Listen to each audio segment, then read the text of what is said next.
محترم حضرات، آج یہ مدرسے کا پروگرام ہے۔ مدرسے اس کی اہمیت کو بڑے ہم نہ سمجھیں، اور ہمارے جو دوسرے بھائی ہیں اس ملک میں ان سے پوچھو یہ مدارس کی کیا اہمیت ہے، اور وہ ان مدارس کے لیے کیا کیا بولتے ہیں اور کیا کیا سوچتے ہیں اور کیا کیا تصور کرتے ہیں اور کیا کیا الزامات لگاتے ہیں۔ ہمیں اس کی قدر نہیں ہے۔ مدرسے اس ملک میں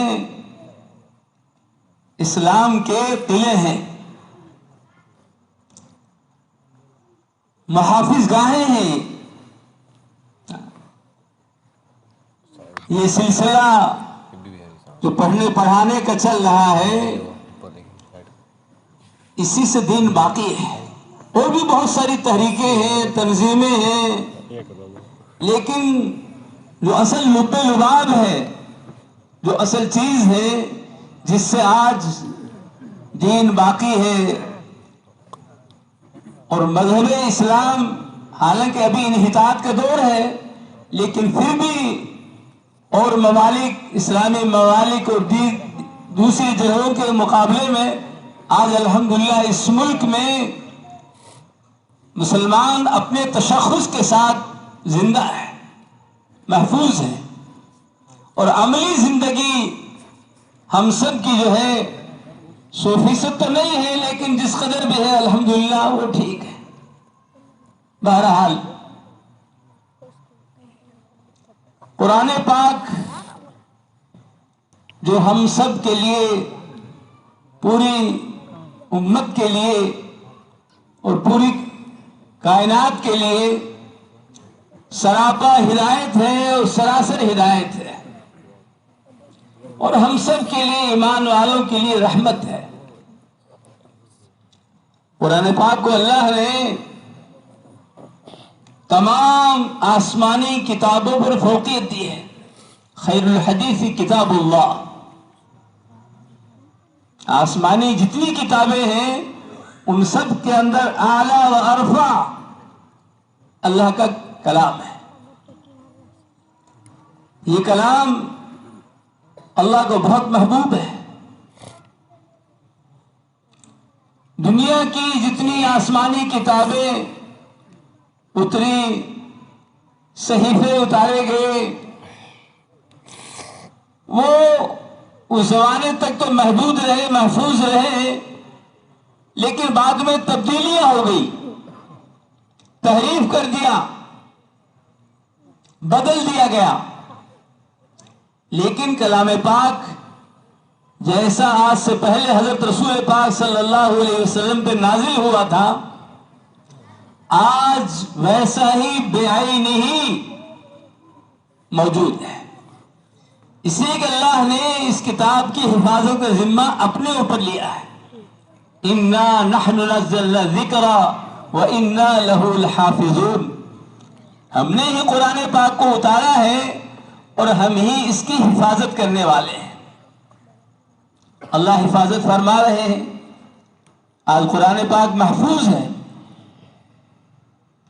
انگریزوں نے سوچا اور انہوں نے قرآن پاک کے نسخے خریدے، جلائے، بہائے، لیکن مدرسے کے استاد نے جب انگریز آیا ہے تو طلبہ کو، جو پڑھنے والے بچے تھے، ان کو کھڑا کر کے تو فلاں پارہ پڑھ، تو فلاں پارہ پڑھ، تو فلاں جگہ سے پڑھ، وہ دنگ رہ گیا۔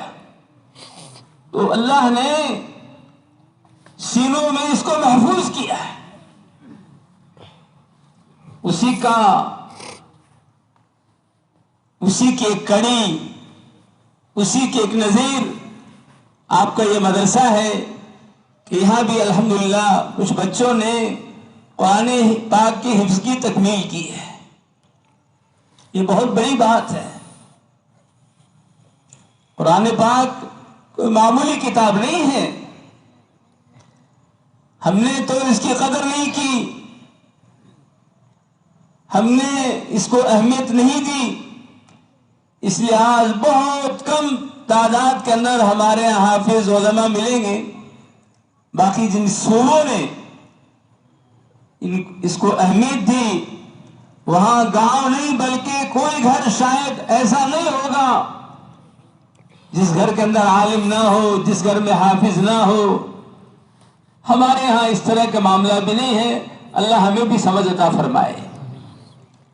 پہلا جیسا دور تو نہیں رہا ہے، تبدیلی آ رہی ہے، اور اللہ کا شکر ہے کہ اگر ہم اپنے دلوں پہ لیں گے اور کوشش کریں گے تو انشاءاللہ کوئی بعید نہیں ہے کہ ہمارے گھروں میں بھی دوسرے صوبوں کے اعتبار سے ہمارے گھر میں بھی حفاظ، قراء، علماء، مفتیان کرام پیدا ہو، موجود ہوں.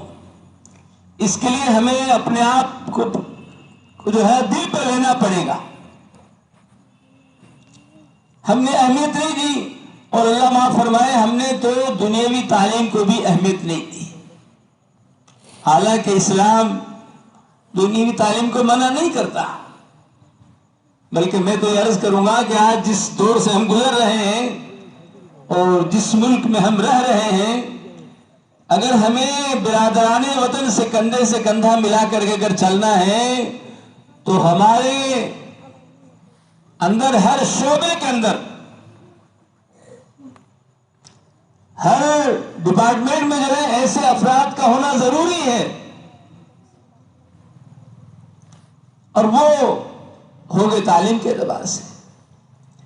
تعلیم کی اہمیت ہر دور میں رہی ہے. تعلیم ہی ترقی کی شاہ کلید ہے، یا یوں کہیے کہ تعلیم جو ہے وہ ترقی کی ماشر چابی ہے. بغیر تعلیم کے انسان کی زندگی ادھوری ہے، مکمل نہیں ہے. علم روشنی ہے، علم نور ہے، جہالت تاریکی ہے، اندھیرا ہے. اگر دنیاوی تعلیم دنیاوی اعتبار سے دنیاوی ترقی کی ضمانت اگر لیتی ہے تو دینی تعلیم اور دین اور اس کے اوپر عمل جو ہے وہ دنیا اور آخرت دونوں جہاں کی کامیابی کے لیے مفید ہے. اگر دنیاوی تعلیم انسان کی آنکھ کی حیثیت اگر رکھتی ہے جسم کے اندر، تو دینی تعلیم انسان کے بدن کے اعتبار سے روح کی حیثیت رکھتی ہے. اگر کسی کی آنکھ میں روشنی نہیں ہو، بغیر آنکھ کا ہو، اور روح اگر نہیں ہو بدن میں، تو بیکار ہے. اس لیے اسلام نے تو دنیاوی تعلیم کے حاصل کرنے کے لیے منع نہیں کیا بلکہ ترغیب دی ہے. حضرت رسول پاک صلی اللہ تعالی علیہ وآلہ وسلم نے جب آپ کے پاس دوسرے ممالک کو جو ہے خط وغیرہ لکھانا ہوتا تھا یا دوسرے ممالک سے خطوط آتے تھے تو یہود سے جو ہے پڑھنا پڑھانا ہوتا تھا، ان سے لکھوایا جاتا تھا. تو آپ نے مستقل ایک صحابی کو لگایا اس بات کے لیے کہ وہ ان کی زبان عبرانی زبان سیکھیں. چنانچہ انہوں نے 15 دن کے اندر جو ہے وہ تعلیم سیکھ لی ان کی. تو ہم نے تو اللہ معاف فرمائے پتہ ہی کیا ہمارے اوپر جمود چھایا ہوا ہے کہ نہ تو ہمارے قدم دینی تعلیم کی طرف بڑھتے اور نہ دنیاوی تعلیم کی طرف. دنیاوی تعلیم پڑھیں، پڑھائیں، سیکھیں، لیکن ہمارا جو عمل ہو وہ دینی تعلیمات کے اوپر ہو، اسلامی تعلیمات کے اوپر ہو. یہ بچے، یہ بچیاں، اگر ان کو ہم نے دینی تعلیمات دلائی اور یہ دین پہ قائم رہے اور ہم دنیا سے چلے گئے تو ہمارے لیے صدقہ جاریہ بنیں گے. اس لیے کہ اولاد نیک ہوگی تو مرنے کے بعد ہمارے لیے دعا کرے گی، دعائے مغفرت کرے گی، دعائے بخشش کرے گی، قرآن پاک پڑھے گی، ثواب پہنچائے گی. اور دنیوی تعلیم کے لیے اس طرح سے کچھ نہیں کہا گیا ہے کہ اس کے ذریعے سے جو ہے کوئی آخرت میں فائدہ اور نفع پہنچے. بہرحال میں عرض یہ کر رہا تھا کہ قرآن پاک کی تعلیم مدرسے تعلیم کا گہوارہ ہے، اور یہاں سے انشاءاللہ یہاں بھی